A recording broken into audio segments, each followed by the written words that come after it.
तो यहाँ पर इसे देखना आसान होगा कि यहाँ पर एक सटल सा शेडो है और ये शेडो हम बॉक्स शेडो की प्रॉपर्टी से क्रिएट कर सकते हैं। इस वक्त इस पेज की स्टाइलिंग के लिए जो सबसे इंपॉर्टेंट चीज है वो ये लेआउट है कि हम इसे किसी तरीके से इस तरह की फॉर्म में लेकर आए कि जहां पर ये नेविगेशन लिंक्स एक लाइन में हो। इसके लिए हम CSS की जो मेरे ख्याल से सबसे इंपॉर्टेंट प्रॉपर्टी है उसको कवर करेंगे।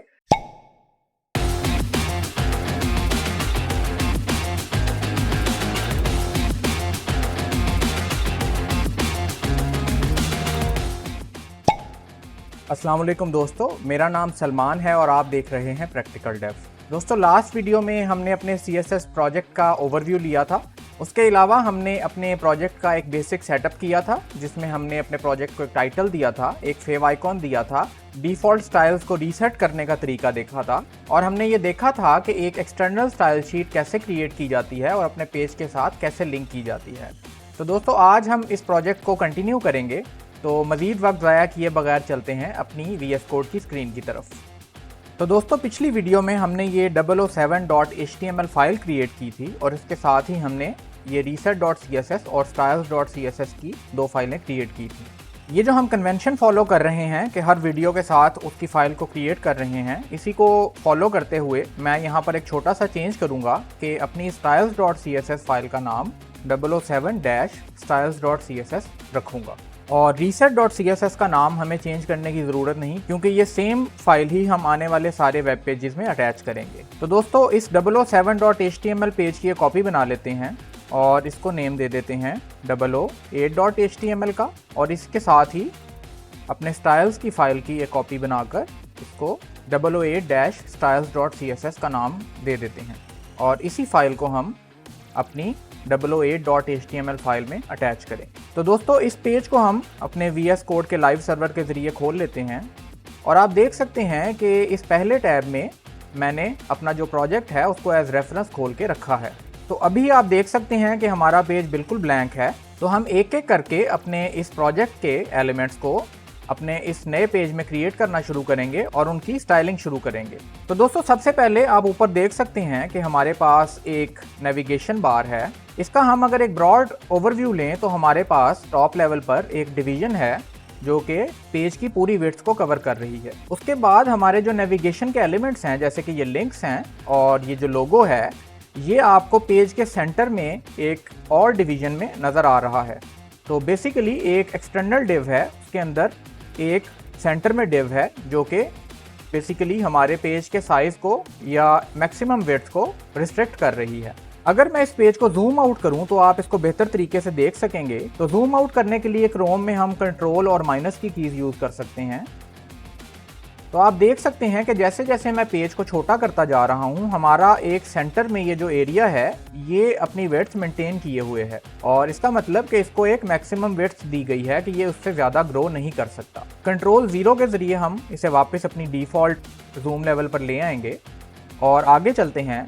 तो हमारे पास ये दो डिव्स हैं और उसके अंदर फिर हमारे पास एक ये इमेज है और ये एक और कंटेनर है जिसमें हमारे नैव लिंक्स मौजूद हैं। तो दोस्तों, चलते हैं अपने एडिटर की तरफ और सबसे पहले इन एलिमेंट्स की HTML क्रिएट करते हैं। तो जैसे कि हमने अपने ओवरव्यू में देखा, हमारे पास टॉप लेवल पर एक डिव है जो कि एंड टू एंड अपनी विड्थ को कवर करेगी। उसके बाद हमारे पास एक सेंटर में डिवीजन है जो कि हमारे नेविगेशन के कॉन्टेंट्स को कंटेन करेगी। इस कंटेनर में सबसे पहले लेफ्ट साइड पर हमारे पास एक इमेज है जिसको हम सोर्स देंगे image/logo.png का और एक ऑल टेक्स्ट देंगे जो कि एक बेस्ट प्रैक्टिस है कि यहाँ पर हमारा लोगो इमेज है। उसके बाद हमारे पास हमारे नेविगेशन के लिंक्स हैं। तो नेविगेशन के लिंक्स के लिए यूजुअली एक लिस्ट यूज़ की जाती है और कॉमनली एक अनऑर्डर्ड लिस्ट ही होती है। तो हम यहाँ पर एक अनऑर्डर्ड लिस्ट बनाएंगे और इस लिस्ट में अपने सारे नेविगेशन के लिंक्स को हम एज लिस्ट आइटम्स क्रिएट करेंगे। तो यहाँ पर हमारे पास लिस्ट आइटम होगा। ये जो हर लिस्ट आइटम है ये एक एंकर लिंक है जो कि पेज के मुख्तलिफ सेक्शन को हम फ्यूचर में लिंक करेंगे। तो यहाँ पर हम एक एंकर लिंक क्रिएट करेंगे और इसे अभी href के तौर पर हम एक हैश दे देते हैं जो कि एक एम्प्टी लिंक को रिप्रेजेंट करता है और इस जगह पर हम अपने लिंक का नाम लिखेंगे। तो हमारे पहले लिंक का टाइटल होम है और यहाँ पर मैं बाकी के लिंक आइटम्स को क्रिएट कर लेता हूँ। तो दोस्तों आप देख सकते हैं कि हमने यहाँ पर अपने लिस्ट आइटम्स क्रिएट कर लिए हैं और हमारे सारे नैव लिंक्स यहाँ पर आपके सामने विजिबल हैं। तो हम इस पेज को सेव करते हैं और चलकर देखते हैं अपने ब्राउज़र में कि इस वक्त ये कैसा नज़र आ रहा है। तो दोस्तों आपके सामने हमारा पेज यहाँ पर विजिबल है और आप देख सकते हैं कि इस पर किसी किस्म के स्टाइल्स यहाँ पर मौजूद नहीं हैं, लेकिन हमारे सारे एलिमेंट्स जैसे कि ये इमेज और उसके बाद ये सारे नेविगेशन लिंक्स यहाँ पर विजिबल हैं। हम इस पेज को इंस्पेक्ट कर लेते हैं और आप यहाँ देख सकते हैं कि हमारे पास एक टॉप लेवल पर डिव है जो हमारी end to end width cover करेगी। उसके बाद ये जो डिव कंटेनर है ये हमारे दरमियान में एक मैक्सिमम विड्थ का कंटेनर होगा जिसमें हमारे सारे नैव के एलिमेंट्स आएंगे और उसके बाद ये इमेज है और फिर हमारे पास एक ये लिस्ट है। एक चीज़ जो आपने नोट की होगी वो ये कि इन लिस्ट आइटम्स के ऊपर कोई यहाँ पर बुलेटेड डेकोरेशन मौजूद नहीं है और उसकी वजह हमारी reset.css फाइल है। अगर आप इस लिंक को यहाँ पर सिलेक्ट करें तो आप यहाँ पर देख सकेंगे कि हमारी reset.css फाइल ने लिस्ट स्टाइल को नन सेट कर रखा है। तो दोस्तों वापस चलते हैं अपने एडिटर की तरफ और जैसे कि हमने ये डिस्कस किया था कि हमारी कोशिश ये होनी चाहिए कि जहाँ पर भी हम इन डिव एलिमेंट्स का कोई ऑल्टरनेट सिमेंटिक एलिमेंट यूज़ कर सकें, हमें हमेशा वही एलिमेंट यूज़ करना चाहिए। तो यहाँ पर इन दोनों कंटेनर्स के लिए हमारे पास सिमेंटिक नेम्ड एलिमेंट्स मौजूद हैं, तो हम इन डिव्स की जगह पर प्रेफरेबली उन्हें यूज़ करेंगे। और इनको पहली बार डिव बनाने का मकसद ये था कि आप एक दफ़ा देख सकें कि इस डिव में और उन एलिमेंट्स में नेम के अलावा कोई ख़ास फंक्शनल फ़र्क नहीं है। तो यहाँ पर जो हमारा पहला कंटेनर है उसके लिए हम हेडर का सिमेंटिक एलिमेंट यूज़ करेंगे और ये जो इंटरनल डिव है क्योंकि ये हमारी नेविगेशन को कंटेन करेगी इसलिए हमारे पास यहाँ पर एक नैव का सिमेंटिक एलिमेंट मौजूद है। इन दोनों डिव्स की जगह पर हम ये दोनों सिमेंटिक एलिमेंट्स यूज़ करेंगे। और अगर एक दफ़ा हम जल्दी से अपने वेब पेज की तरफ देखें तो यहाँ पर ये एलिमेंट्स अब अपडेट हो चुके हैं और आप देख सकते हैं कि विजुअली यहाँ पर कोई फ़र्क नहीं पड़ा, बल्कि ये दोनों एलिमेंट्स भी डिव की तरह ही काम कर रहे हैं। तो वापस चलते हैं अपने एडिटर की तरफ। तो दोस्तों अब हम इन एलिमेंट्स की स्टाइलिंग पर काम शुरू करेंगे।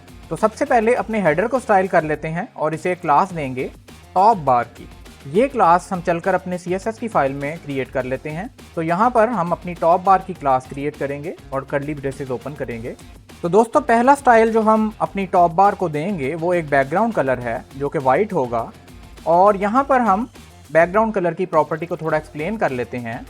तो दोस्तों जो CSS में कलर्स आप प्रोवाइड करते हैं वो या तो नेम्ड कलर्स हो सकते हैं, जैसे कि आप यहाँ पर देख सकते हैं हमारे पास इस मेन्यू में बहुत सारे नेम्ड कलर्स मौजूद हैं। लेकिन एक बेहतर तरीका ये है कि आप अपने कलर्स को उनके कोड के ज़रिए यूज़ करें, जो कि दो फॉर्म्स में हो सकता है, या तो ये हेक्स कोड हो सकता है या फिर ये एक RGBA वैल्यू हो सकती है। तो RGBA वैल्यूज़ और हेक्स कोड्स कैसे काम करते हैं कि दुनिया का हर कलर जो आप अपनी स्क्रीन पर यूज़ कर सकते हैं उसकी एक RGBA वैल्यू भी होती है और एक हेक्स वैल्यू भी होती है। हम इस कोर्स में हेक्स वैल्यूज़ का यूज़ करेंगे और अगर आप अपने इस कलर्स के मेन्यू में राइट साइड पर देखें तो आप यहाँ देख सकते हैं कि यहाँ पर कुछ कोड्स मौजूद हैं जो कि हैश के सिंबल से स्टार्ट होते हैं और फिर F0, F8, FF इस तरह ये कोड्स चलते हैं। तो ये दोस्तों हमारे इन कलर्स के हेक्स कोड्स हैं। अगर आप अपने वेब डिज़ाइन के लिए कोई ग्राफिक डिज़ाइन की एप्लीकेशन यूज़ करते हैं जैसे कि एडोबी फोटोशॉप है या कोई ऑनलाइन एप्लीकेशन जैसे कि फिग्मा है, तो हर ऐसी एप्लीकेशन में आपको अपने कलर्स के अगेंस्ट उनके हेक्स कोड्स और RGBA कोड्स मिल जाएंगे। तो हम जल्दी से एक ऑनलाइन टूल देख लेते हैं जिसे कलरजिला कहते हैं। तो दोस्तों हमने ये एक साइट खोली है colorZilla.com और इसके अंदर आपको दो चीज़ें मिलेंगी। एक तो कलरजिला फॉर क्रोम एंड फायरफॉक्स एक एक्सटेंशन है जिसे आप इंस्टॉल कर लेंगे तो आप कोई भी कलर अपने वेब पेज पे से पिक कर सकते हैं और आपको ये उसका हेक्स कोड और RGBA कोड प्रोवाइड करेगा। तो मिसाल के तौर पर मैंने ये एक्सटेंशन ऑलरेडी यहाँ अपने ब्राउज़र में इंस्टॉल कर रखी है। अगर मैं इसे क्लिक करूँ तो आप देख सकते हैं कि इसकी वजह से आपका कर्सर एक क्रॉसहेयर बन गया है और अगर मैं इसे किसी भी कलर पर होवर करूँ तो ये मुझे उसका RGBA और हेक्स कोड यहाँ पर दे रहा है। हम इन दोनों में से कोई भी वैल्यू यूज़ कर सकते हैं, लेकिन मिसाल के तौर पर अगर मुझे पेज के इस एरिया से कोई कलर चाहिए तो मैं इस कलर को क्लिक करूँगा और ये कलर यहाँ पर कॉपी हो जाएगा। वापस चलकर एडिटर में मैं यही कलर पेस्ट कर सकता हूँ, जैसे कि बैकग्राउंड कलर को मैंने वो हेक्स कोड जो मैंने कॉपी किया था वो यहाँ दे दिया है। उसके अलावा अगर आप मैनुअली कोई कलर की ऑप्शन यहाँ से सिलेक्ट करना चाहते हैं तो VS कोड में भी ये टूल एम्बेडेड है जिसके ज़रिए आप यहाँ से कोई कलर भी सिलेक्ट कर सकते हैं। तो मिसाल के तौर पर मैं यहाँ पर अगर ये एक्वा ग्रीन टाइप का कलर सेलेक्ट करना चाहूँ तो ये मेरे लिए यहाँ पर हेक्स कोड जनरेट कर देगा। तो दोस्तों ये कुछ तरीके थे अपने कलर की वैल्यू क्रिएट करने के लिए। तो अभी यहाँ पर हमें अपना बैकग्राउंड वाइट चाहिए और इसका हेक्स कोड मुझे ज़बानी याद है कि ये FFF होता है। तो दोस्तों दूसरी जो प्रॉपर्टी हम यहाँ पर यूज़ करेंगे वो बॉक्स शैडो की प्रॉपर्टी है। और अगर हम अपने रेफरेंस प्रोजेक्ट में देखें तो यहाँ पर आपको आपके बॉर्डर लाइन के नीचे हल्का सा शेडो नज़र आ रहा है। अगर मैं इसे थोड़ा सा नीचे लाऊं तो यहाँ पर इसे देखना आसान होगा कि यहाँ पर एक सटल सा शेडो है और ये शेडो हम बॉक्स शेडो की प्रॉपर्टी से क्रिएट कर सकते हैं। तो वापस चलते हैं अपने एडिटर की तरफ। तो दोस्तों बॉक्स शेडो 6 वैल्यूज सपोर्ट करता है और इनको इनके सीक्वेंस में ही लिखना होता है। और जो इसमें से पहली वैल्यू है वो हॉरिजॉन्टल ऑफसेट होती है कि हॉरिजॉन्टल लेवल पर या लेफ़्ट टू राइट हमारा शेडो कहाँ पर प्लेस होगा। तो मिसाल के तौर पर मैं इसे 10 पिक्सल्स की वैल्यू दे देता हूँ और पिक्सल्स की वैल्यू देने के लिए आपको 10 की न्यूमेरिक वैल्यू के बाद px के कीवर्ड यहाँ पर लिखने होते हैं। दूसरी वैल्यू हमारी वर्टिकल ऑफसेट की होती है, मैं इसे फिलहाल 10 पिक्सल्स कह देता हूँ। उसके बाद जो थर्ड वैल्यू है वो हमारी ब्लर की वैल्यू होती है कि हमारा शेडो कितना ब्लरी होगा। तो यहाँ पर भी मैं अभी 10 पिक्सल्स की वैल्यू दे देता हूँ। चौथी जो हमारी वैल्यू यहाँ पर सपोर्टेड है वो हमारी स्प्रेड की वैल्यू होती है कि हमारा शेडो कितना स्प्रेड हुआ होगा। और इसके बाद जो फिफ्थ वैल्यू है उसमें हम कोई कलर प्रोवाइड कर सकते हैं। मैं यहाँ पर एग्जांपल के तौर पर ब्लैक का कलर लिख लेता हूँ। और लास्ट वैल्यू हमारी इनसेट की वैल्यू होती है जो कि बेसिकली एक ऑप्शन है जिसके ज़रिए हम बता सकते हैं कि जो हमारा शेडो है वो हमारे एलिमेंट के बॉर्डर्स के अंदर ड्रॉ होगा। तो इस वैल्यू को हम अभी इग्नोर करते हैं और इन 5 वैल्यूज़ को देख लेते हैं जो कि हमारे प्रोजेक्ट के लिए ज़्यादा इंपॉर्टेंट है। मैं इस पेज को सेव करूँगा और बाकी की एडजस्टमेंट हम अपने वेब पेज पर करेंगे। तो दोस्तों आप यहाँ पर देख सकते हैं कि हमारे पास ये शेडो यहाँ पर मौजूद है और इनिशियली मैंने इसे कुछ ऐसी वैल्यूज़ दी थी जिनको हम अपने वेब पेज पर आकर एडजस्ट कर सकें। तो अब हम अपने इस एलिमेंट को इंस्पेक्ट करते हैं जिस पे हमने बॉक्स शेडो अप्लाई किया है और ये हमारा हेडर एलिमेंट है। और आप यहाँ देख सकते हैं कि हमारे पास ये वैल्यूज़ यहाँ पर मौजूद हैं। तो इनका इफेक्ट देखने के लिए हम इन्हें यहीं से एडजस्ट करके देखते हैं। अगर मैं इस पहली वैल्यू को इंक्रीज करूं तो आप देख सकते हैं कि हमारा शेडो हॉरिजॉन्टल एक्सिस पर मूव हो रहा है। इसी तरह अगर मैं अपनी y वैल्यू को या जो वर्टिकल वैल्यू है इसे इंक्रीज करूं तो आप देख सकते हैं कि हमारा शेडो वर्टिकली मूव हो रहा है। इन वैल्यूज़ को यहाँ से एडजस्ट करके हम एक अपनी ऐसी वैल्यू तक पहुँच सकते हैं जो कि हमारी डिज़ायर्ड वैल्यू है। तो दोस्तों इस प्रोसेस में थोड़ी सी एक्सपेरिमेंटेशन रिक्वायर्ड होती है या ये काम आपके लिए ग्राफिक डिज़ाइनर्स कर देते हैं। तो अभी के लिए मैंने अपने प्रोजेक्ट में जो वैल्यूज़ यूज़ की हैं मैं आपको वो यहाँ पर पेस्ट करके दिखा देता हूँ और आप देख सकते हैं कि ये हमारा जो डिज़ायर्ड शेडो था वो यहाँ पर आ चुका है। एक चीज़ जो यहाँ नोटिस करने की है वो ये कि यहाँ पर ये वैल्यूज़ नेगेटिव में भी जा सकती हैं, तो आप इन्हें एडजस्ट अपने हिसाब से कर सकते हैं।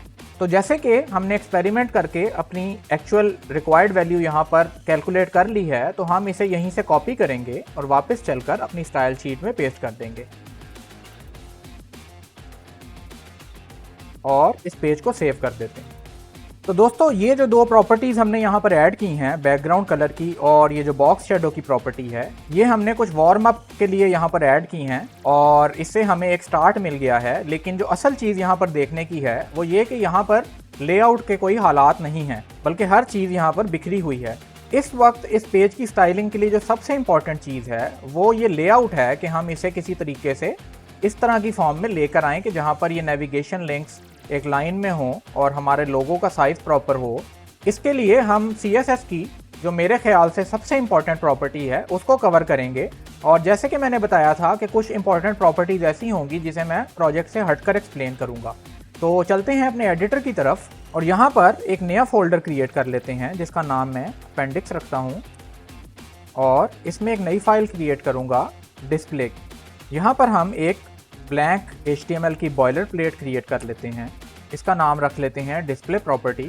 इसके लिए हम एक स्टाइल शीट क्रिएट करेंगे, इसका नाम हम display.css रखेंगे और ये स्टाइल शीट भी हम अपने CSS के फोल्डर में क्रिएट कर लेते हैं। फाइनली इस पेज को हम अपने ब्राउज़र में ओपन कर लेते हैं।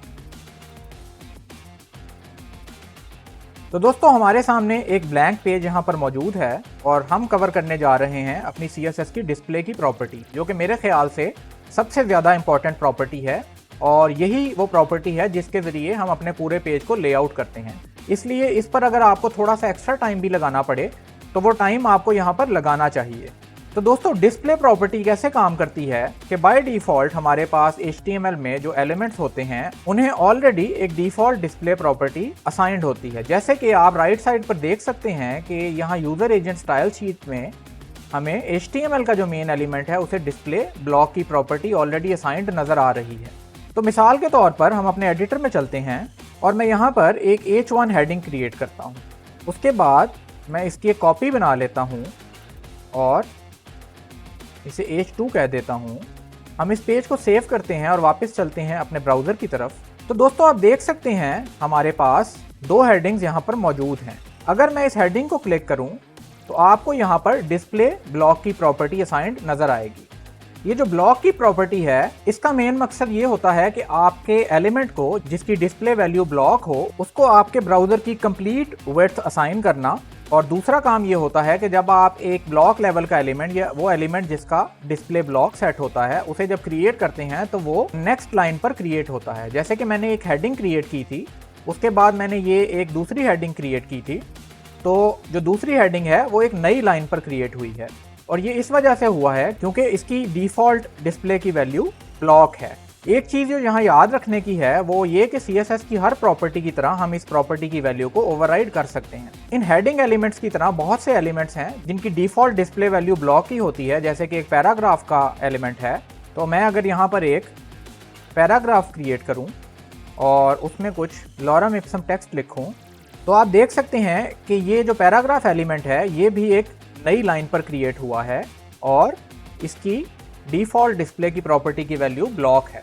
ब्लॉक डिस्प्ले वाले एलिमेंट्स की एक क्वालिटी ये भी होती है कि आप इन्हें हाइट और विड्थ दे सकते हैं और इनके ऊपर वर्टिकल मार्जिन्स और पैडिंग्स अप्लाई कर सकते हैं। इसकी एग्जांपल के लिए हम वापस चलते हैं अपने एडिटर की तरफ और इस पैराग्राफ को एक क्लास दे देते हैं पैराग्राफ की, और अपनी CSS फाइल में चलकर इसको टारगेट करते हैं। उसके बाद यहाँ पर हम इसे कोई विड्थ दे सकते हैं और ये जो विड्थ की वैल्यू है ये भी फिलहाल हम पिक्सल्स में देंगे, लेकिन इस वैल्यू की प्रॉपर्टी को हम डिटेल में बाद में कवर करेंगे। तो मिसाल के तौर पर मैं इसे कह सकता हूँ कि इसकी विड्थ 200 पिक्सल्स है। मैं इस पेज को सेव करूँगा और इस HTML पेज को सेव करूँगा। वापस चलते हैं अपने ब्राउज़र की तरफ और आप देख सकते हैं कि अब इस पैराग्राफ की विड्थ रिस्ट्रिक्ट होकर 200 पिक्सल्स रह गई है। इसी तरह हमारे पास कुछ स्पेसिंग्स की प्रॉपर्टीज़ होती हैं जो कि बेसिकली आपके एलिमेंट को बाकी एलिमेंट्स के रिलेटिवली स्पेस देने के काम आती हैं। ये दो प्रॉपर्टीज़ पैडिंग और मार्जिन की प्रॉपर्टीज़ हैं। ये दो प्रॉपर्टीज़ आप अपने तमाम HTML एलिमेंट्स को लेफ़्ट और राइट साइड पर दे सकते हैं, लेकिन जो ब्लॉक टाइप एलिमेंट्स हैं स्पेसिफिकली इन एलिमेंट्स को आप टॉप और बॉटम यानी कि वर्टिकल स्पेसिंग्स भी दे सकते हैं। तो इसकी एक एग्जांपल देख लेते हैं। मैं यहाँ पर अपनी विड्थ के बाद इस विड्थ को मैं बाय द वे इंक्रीज करके 600 पिक्सल्स कर लेता हूँ और यहाँ पर कुछ पैडिंग दूंगा और इस पैडिंग की वैल्यू होगी 24 पिक्सल्स और उसके साथ ही मैं इसे मार्जिन की वैल्यू दूंगा 24 पिक्सल्स। इन प्रॉपर्टीज़ को हम बाद में डिटेल में कवर भी करेंगे, लेकिन फ़िलहाल हमारा ऑब्जेक्टिव अपनी डिस्प्ले की प्रॉपर्टी को फोकस करना है और उसके लिए ये डेमो करना थोड़ा सा ज़रूरी है। तो हम इस पेज को सेव करते हैं और वापस चलते हैं अपने ब्राउज़र की तरफ।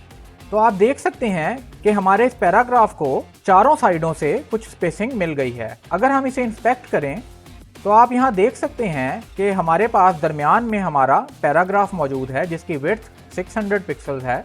उसके बाद हमारे पास ऊपर ये ग्रीन बॉक्स या ग्रीन आउटलाइन मौजूद है जो कि पैडिंग को रिप्रेजेंट करती है, और उसके बाद एक ऑरेंज आउटलाइन हमें इस एलिमेंट के अराउंड नज़र आ रही है जो कि हमारे मार्जिन को रिप्रेजेंट करती है। तो जो डिस्प्ले टाइप ब्लॉक एलिमेंट्स होते हैं उनके ऊपर हम वर्टिकल मार्जिन्स और पैडिंग्स अप्लाई कर सकते हैं। वापस चलते हैं अपने एडिटर की तरफ और अपनी नेक्स्ट डिस्प्ले टाइप को देखते हैं। तो दोस्तों दूसरी इंपॉर्टेंट डिस्प्ले टाइप जो हम यहाँ कवर करेंगे वो इनलाइन डिस्प्ले टाइप है, और बाय डिफ़ॉल्ट ये कुछ एलिमेंट्स पर मौजूद होती है जिनमें से एक एलिमेंट स्पैन का एलिमेंट है। हम यहाँ पर एक डिव क्रिएट करेंगे और उसमें एक स्पैन का एलिमेंट क्रिएट करते हैं और उसके बाद एक सेकंड स्पैन का एलिमेंट क्रिएट करेंगे। तो आप देख सकते हैं कि मैंने यहाँ पर एक डिवीजन में दो स्पैन एलिमेंट्स क्रिएट किए हैं, और अगर इसकी जगह पर H1 और H2 होती तो ऑब्वियसली ये दोनों एलिमेंट्स दो अलग अलग लाइंस पर अपीयर होते, लेकिन यहाँ पर क्योंकि ये स्पैन एलिमेंट एक इनलाइन एलिमेंट है तो हम चलकर इसका इफेक्ट ब्राउज़र में देखते हैं। मैं इस पेज को सेव करता हूँ और हम वापस चलते हैं ब्राउज़र की तरफ, और आप देख सकते हैं कि ये दोनों स्पैन्स एक ही लाइन में रेंडर हुए हैं, और उसकी वजह ये है कि ये इनलाइन एलिमेंट्स हैं। अगर हम इन्हें इंस्पेक्ट करें तो आप देख सकते हैं कि यहाँ पर ये दोनों स्पैन्स साइड बाय साइड यहाँ पर नज़र आ रहे हैं। तो दोस्तों ये जो स्पैन एलिमेंट्स हैं, इनकी जो रिस्ट्रिक्शन है वो ये कि इनको आप विड्थ और हाइट नहीं दे सकते और वर्टिकल मार्जिन या पैडिंग नहीं दे सकते। इसको टेस्ट करने के लिए हम वापस अपने एडिटर में चलते हैं। मैं इसे क्लास देता हूँ स्पैन 1 की, और इसे क्लास दे देता हूँ स्पैन 2 की। हम अपनी CSS फाइल में चलते हैं और यहाँ पर 2 ब्लॉक्स क्रिएट कर लेते हैं स्पैन 1 और स्पैन 2 के लिए। तो दोस्तों स्पैन 1 को मैं कुछ विड्थ देता हूँ जैसे कि 100 पिक्सल्स, और कुछ हाइट देता हूँ 100 पिक्सल। हम इस पेज को सेव करते हैं और आप देख सकते हैं कि यहाँ पर हाइट और विड्थ अप्लाई नहीं हो रही। अगर हम राइट साइड पर अपने कोड इंस्पेक्टर में चलें तो यहाँ आप देख सकते हैं कि ये थोड़ा सा डिसेबल्ड सा नज़र आ रहा है, और इसके साथ ये जो इन्फो बॉक्स है ये हमें बता रहा है कि the display inline property prevents width from having an effect, try setting display to something other than inline. इसी तरीके से अगर हम अपने इस एलिमेंट को पैडिंग दें 100 पिक्सल्स की और सेव करें, तो इस पर हवर करने पर आप देख सकते हैं कि ये पैडिंग हमारे ऊपर आने वाले पैराग्राफ के साथ ओवरलैप कर रही है और इसका कोई इफेक्ट नहीं हो रहा। ऑल्दो हमारी जो लेफ्ट और राइट साइड की पैडिंग्स हैं उनका इफेक्ट हमें यहाँ पर नजर आ रहा है, और ये जो दूसरा स्पैन एलिमेंट है ये पहले स्पैन एलिमेंट से काफ़ी दूर हो गया है और यहाँ पर ये पैडिंग इफेक्ट दिखा रही है, लेकिन वर्टिकल साइड पर यानी टॉप और बॉटम पे इसका कोई इफेक्ट हमें नज़र नहीं आ रहा। और ये जो स्पेसिंग आपको यहाँ पर नज़र आ रही है ये स्पैन की पैडिंग की वजह से नहीं, बल्कि इस पैराग्राफ के मार्जिन और पैडिंग की वजह से यहाँ पर मौजूद है। तो ये फ़र्क हमारा इनलाइन एलिमेंट्स का फ़र्क है। इसके बाद जो हमारी तीसरी इंपॉर्टेंट डिस्प्ले टाइप है वो है इनलाइन ब्लॉक की। तो अभी के लिए मैं करता ये हूँ कि इस विड्थ, हाइट और पैडिंग को यहाँ से कॉपी करके यहाँ पेस्ट कर देता हूँ, और हम समझ सकते हैं कि पहले एलिमेंट की तरह इस पर भी विड्थ और हाइट का कोई असर नहीं होगा और वर्टिकल पैडिंग का कोई असर नहीं होगा। इसको वेरीफाई कर लेते हैं। तो आप यहाँ देख सकते हैं कि हमारी जो लेफ़्ट राइट की पैडिंग्स हैं उनकी वजह से यहाँ कुछ स्पेसिंग आ गई है, लेकिन टॉप और बॉटम पर कोई असर नहीं हुआ, और अगेन हमारे जो एलिमेंट है उसकी विड्थ और हाइट भी यहाँ पर वही है। एक एडिशनल प्रॉपर्टी यहाँ पर ऐड कर लेते हैं जो कि बैकग्राउंड की प्रॉपर्टी है। तो बैकग्राउंड में इसे येलो दे देता हूँ और इसको सेव कर लेते हैं। तो आप देख सकते हैं कि हमारा जो एलिमेंट है उसके अंदर ये जो बैकग्राउंड है ये येलो हो चुका है, और यहाँ से आपको पैडिंग का थोड़ा सा असर भी नजर आएगा कि पैडिंग बेसिकली वो स्पेसिंग है जो आपके एलिमेंट की बाउंड्रीज के अंदर क्रिएट होती है, और मार्जिन वो स्पेसिंग्स होती हैं जो कि आपके एलिमेंट के बाहर क्रिएट होती हैं। इसको हम डिटेल में बाद में कवर करेंगे। अभी के लिए हम अपने तीसरे डिस्प्ले टाइप को देख लेते हैं और वापस चलते हैं अपने एडिटर की तरफ। अब यहाँ पर मैं अपना जो डिफ़ॉल्ट डिस्प्ले टाइप है उसे ओवरराइट करूँगा और इसको टाइप दूंगा इनलाइन ब्लॉक की। हम इस पेज को सेव करते हैं और आप देख सकते हैं कि यहाँ पर कुछ विजुअल फ़र्क आपको नज़र आ रहा है। अब अगर मैं इसके ऊपर हवर करूँ तो आप देख सकते हैं कि यहाँ पर ये जो एरिया है ये 100 बाय 100 का एरिया है, और ये विड्थ और हाइट हमें यहाँ पर अप्लाई होती नज़र आ रही है, जबकि जो पहला डिफ़ॉल्ट डिस्प्ले इनलाइन वाला स्पैन है उसके ऊपर ये जो ब्लू ब्लॉक है अंदर ये बिल्कुल एज टू एज हमारे कंटेंट को कवर कर रहा है। तो इसका मतलब कि हमारी विड्थ और हाइट अब इस पर अप्लाई हो रही है। दूसरी चीज़ जो आप यहाँ नोट करेंगे वो ये कि इसकी जो पैडिंग है वो अब यहाँ पर टॉप के पैराग्राफ की जो मार्जिन है उसके ख़त्म होने के बाद स्टार्ट हो रही है और अपना इफेक्ट सही तरीके से दिखा रही है। तो दोस्तों इससे हमें पता चलता है कि जो डिस्प्ले टाइप इनलाइन ब्लॉक है वो हमारे डिस्प्ले टाइप ब्लॉक और डिस्प्ले टाइप इनलाइन का एक कॉम्बिनेशन है।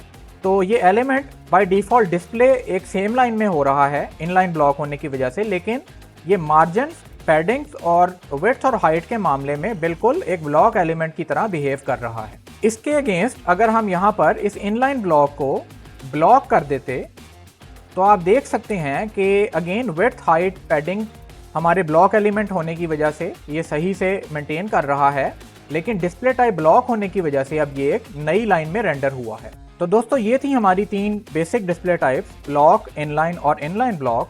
और अब हम इन्हें समझने के बाद एक दफ़ा अपने प्रोजेक्ट की तरफ देखते हैं कि यहाँ पर ये जो इमेज है और उसके बाद ये नेविगेशन लिंक्स हैं, ये हमें एक लाइन में चाहिए।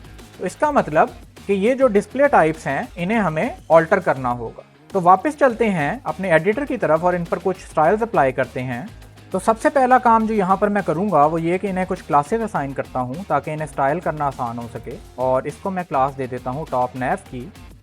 उसके बाद ये जो इमेज है इसको मैं क्लास दूंगा टॉप नैव अंडरस्कोर लोगो की। और ये जो मैं कन्वेंशन यहाँ फॉलो कर रहा हूँ इसको BEM बोलते हैं और इसको फॉलो करना आपके लिए ज़रूरी नहीं, लेकिन मेरे एक्सपीरियंस के मुताबिक ये एक अच्छी प्रैक्टिस है जिससे आपकी CSS बहुत मेंटेनेबल हो जाती है। तो BEM एब्रीविएशन है ब्लॉक एलिमेंट मॉडिफायर की और इसमें बेसिक प्रिंसिपल ये है कि आप अपने एलिमेंट्स को ब्लॉक्स, एलिमेंट्स और फिर उनके मॉडिफायर्स में डिस्ट्रीब्यूट कर लेते हैं।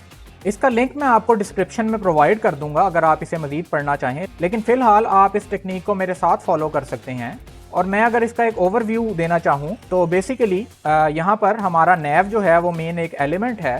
तो हमने इसे टॉप नैव की क्लास दी है और इस एलिमेंट के जो चिल्ड्रन आते जाएंगे उनको अगर हमने कोई क्लास देनी होगी तो हम जो पेरेंट एलिमेंट है उसका नाम, उसके बाद 2 अंडरस्कोर्स और फिर इस एलिमेंट को एक क्लास देंगे। तो ये एक कंप्लीट नाम बन जाएगा। और मिसाल के तौर पर ये जो हमारी लिस्ट है इसे हम एक क्लास दे सकते हैं टॉप नैव अंडरस्कोर लिंक्स की। इसी तरह अगर हम एक लेवल और नीचे जाना चाहें, जो कि अभी मैं नहीं करूँगा, लेकिन अगर आप ये करना चाहें तो टॉप नैव अंडरस्कोर लिंक्स और फिर ये जो लिस्ट आइटम है ये हमारा एक लिंक है। तो हम इसे इस तरह अंडरस्कोर्स के ज़रिए हायरार्की में नीचे नेम करते जाएंगे।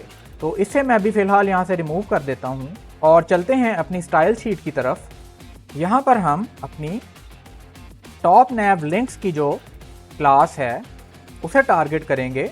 और जैसे कि मैंने बताया था कि या तो आप एक और अंडरस्कोर लिंक की क्लास वहाँ बना सकते थे, लेकिन क्योंकि हमारे इस लिंक्स के एलिमेंट के अंदर सिर्फ लिस्ट आइटम्स हैं और हमें ये कंफर्म है कि यहाँ पर सिर्फ लिस्ट आइटम्स ही होंगे, तो हम यहाँ पे डिसेंडेंट ऑपरेटर के ज़रिए इनको सेलेक्ट कर सकते हैं। तो हमने बेसिकली अपनी जो टॉप नैव लिंक्स की क्लास है उसके अंदर से अपने LI डिसेंडेंट्स को सिलेक्ट किया और उनका डिस्प्ले हम चेंज करके इनलाइन ब्लॉक कर देंगे। इस पेज को सेव करते हैं और वापस चलकर देखते हैं अपने ब्राउज़र में कि इसका क्या इफेक्ट आता है। तो आप देख सकते हैं कि हमारे ये लिंक्स एक ही लाइन में आ चुके हैं।